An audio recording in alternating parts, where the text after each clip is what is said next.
So one of the things that I heard the first time, I was like, is that right? It was hire slow, fire fast.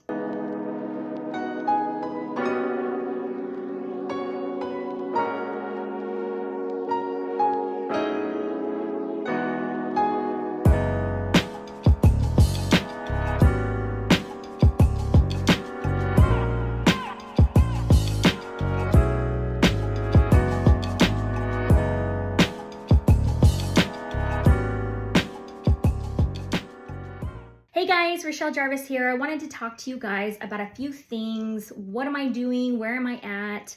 And I want to share with you guys a couple of things that I've learned over the last couple of years that have really been implemental to me, and I hope will give you value if you guys are starting a business. So one of the things that I heard the first time, I was like, is that right?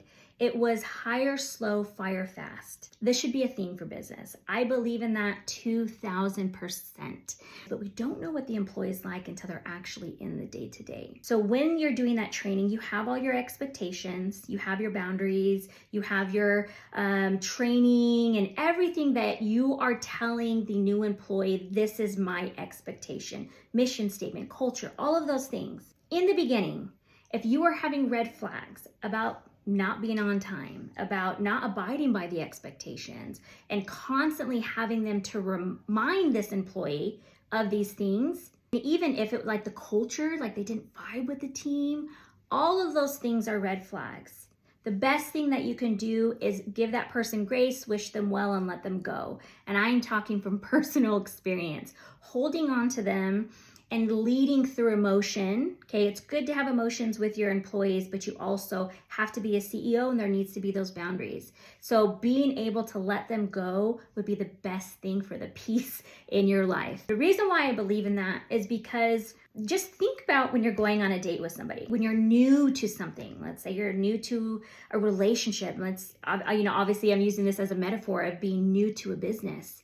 This is the time where someone puts on their best clothes, where they're impressing you, and the best time for you to show up in your job and for you to tell them, I am everything that I said on my resume. We all know resumes and we can back check. And I learned that through holding on to employees because I hired some friends that didn't turn out very well. I've hired some people and I was so compassionate about their lifestyle and what they were going through and giving them opportunities. And I did the wrong thing. I hired people that said, hey, I just want to work with you and learn from you, but I have no intention of staying with the business long term. And I hired them, so these were things that I'm thinking, those were all red flags. I should have learned that earlier, and I'm glad that I've learned it. And in addition to that, guys, the thing that makes this process easier about hiring slow and firing fast is having an automated training system. That way it doesn't affect your time. That way it doesn't affect your business. The worst thing is to sit there in training and to be giving your all to somebody and then you fire them 2 weeks later. So make sure that your training is automated.